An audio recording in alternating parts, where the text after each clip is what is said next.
السلام علیکم ورحمۃ اللہ وبرکاتہ۔ آپ سب کا میرے اس چینل پر خوش آمدید۔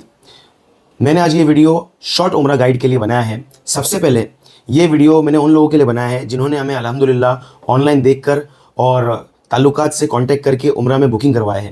سو first of all I would like to thank you for giving us an opportunity to serve you for this عمرہ ٹورس۔ ہمارے الحمدللہ یہ نومبر میں 4 سے 5 ڈپارچرز ہے، بٹ بہت سارے لوگ عمرہ کے لیے جنہوں نے بکنگ کروایا ہے وہ کافی سے زیادہ لوگ پہلی بار عمرہ کو جا رہے ہیں، جن کو عمرہ کے بارے میں اور عمرہ کے جو بیسکس ہے وہ نہیں پتہ۔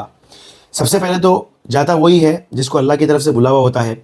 ہم لوگ دیکھتے ہیں کہ کئی کتنی کنٹری میں لوگ جاتے ہیں، امریکہ، دبئی، سنگاپور، رشیا، کہیں بھی گھومنے جاتے ہیں، بٹ سعودی کے تھپے نہیں ہوتے۔ تو یہ جو تھپا ہوتا ہے یہ بلاوے کا ہی ہوتا ہے۔ تو سب سے پہلے جنہوں نے بھی بکنگ کروایا ان کو اللہ کا شکر کرنا ہے کہ الحمدللہ ان کو یہ سعادت ملی کہ ان کو عمرہ کرنے کا موقع ملا۔ تو سب سے بڑے اللہ کا ہی احسان ہے، اللہ کا ہی فضل ہے کہ الحمدللہ یہ عمرہ کا موقع ملا۔ دوسری بات، یہ عمرہ جو ہے یہ بہت ہی عظیم الشان عمل ہے، بٹ کوئی بھی عمل بنا علم کے صحیح عمل نہیں ہوتا۔ تو عمل کے لیے علم کا صحیح ہونا اور صحیح طریقے سے عمل کا پتہ ہونا بہت ضروری ہے۔ جہاں پر ہم جا رہے ہیں اس جگہ کی کیا اہمیت ہے، عمرہ کس طریقے سے ہوتا ہے، عمرہ کرنے سے پہلے ہمیں کیا تیاری کرنا ہے اور اس کے کیا فضائل ہے۔ جہاں ہم جا رہے ہیں اس سے ہم اس جگہ کی ہم سے کوئی ناقدری تو نہیں ہو جائے، اس جگہ کی ہم سے کوئی غلطی نہیں ہو جائے، اس جگہ پر جائے تو کیسے جائے، اس جگہ سے لوٹے تو کیسا لوٹے۔ تو میرے ساتھ ہمارے علاقے کے مفتی حارث صاحب پالنپور کے ہیں، جو ہمارے ہی ایریا کے ہیں، جوگیشوری کے، جو الحمدللہ ہمیشہ ہمارے ساتھ حج اور عمرہ کی سفر میں رہتے ہیں۔ تو ایک عالم کا اور ایک مفتی کا اس سفر میں ہونا بہت ضروری ہے۔ تو ہمارا جو یہ گروپ ہے نومبر کا، اس کا سلسلہ 8 نومبر سے شروع ہو رہا ہے۔ 8 نومبر، 10 نومبر، 12 نومبر، 14 نومبر اور 26 نومبر۔ مفتی حارث صاحب انشاءاللہ 12 نومبر کو اس سفر میں رہیں گے، مگر اس سے پہلے آپ سب لوگوں کو عمرہ کا ایک شارٹ ٹور گائیڈ بتا دیں گے کہ عمرہ کس طریقے سے کرنا ہے، احرام کی کیا فضائل ہے، ساری چیزیں بتائیں گے، تاکہ جو پہلی مرتبہ جا رہے ہیں ان کے من میں جو عام سوال ہوتے ہیں وہ سوال کے شک نکل جائے اور بہت ساری چیزیں جو ہے ان کو آسانی سے سمجھ میں آ جائے۔ اس کے علاوہ ان کی عمرہ کی گائیڈ بھی ہے، اس کی ویڈیوز بھی ہم انشاءاللہ آپ لوگ کو شیئر کریں گے۔ اگر آپ ریکویسٹ کرو گے احرام کیسا پہنتے ہیں اس کی بھی ویڈیوز ہے، اور ساری ڈیٹیلز جو ہے وہ انشاءاللہ بتائیں گے۔ اور یہ ویڈیو جو ہے بہت مختصر بنائے ہیں جس میں آپ کو ساری چیزیں تفصیل سے سمجھ میں آ جائے۔ تو انشاءاللہ آئیے ان سے ملتے ہیں اور روبرو ان سے سمجھتے ہیں کہ عمرہ کے کیا طریقے ہیں، طور طریقے سے، اور کس طریقے سے ہمیں جانا ہے اور کیا کیا ہمیں کرنا ہے، کیا کیا ہمیں نہیں کرنا ہے۔ الحمد للہ وکفا وسلام علی عبادہ الذین اصطفیٰ، اما بعد، قال النبی صلی اللہ علیہ وسلم العمرۃ الی العمرۃ کفارۃ لما بینہما، او کما قال النبی صلی اللہ علیہ وسلم۔ عمرے کا سفر یہ بہت مبارک سفر ہے، اس پر اللہ کا جتنا شکر ادا کرے اتنا کم ہے۔ شکر ہے تیرا خدایا، میں تو اس قابل نہ تھا، تو نے اپنے گھر بلایا، میں تو اس قابل نہ تھا۔ احادیث مبارکہ میں عمرہ کے بے شمار فضائل آئے۔ نمبر 1، حضور پاک صلی اللہ علیہ وسلم ارشاد فرماتے ہیں کہ عمرہ دوسرے عمرے تک درمیان کے گناہوں کا کفارہ ہے۔ نمبر 2، حضور پاک صلی اللہ علیہ وسلم نے ارشاد فرمایا، عمرہ کرنے والے، حج کرنے والے اللہ کے مہمان ہیں۔ اللہ سے جو دعائیں کرتے ہیں اللہ ان کی دعاؤں کو قبول فرماتے ہیں۔ اللہ سے اپنے گناہوں کی معافی مانگتے ہیں، اللہ ان کے گناہوں کو معاف کر دیتے ہیں۔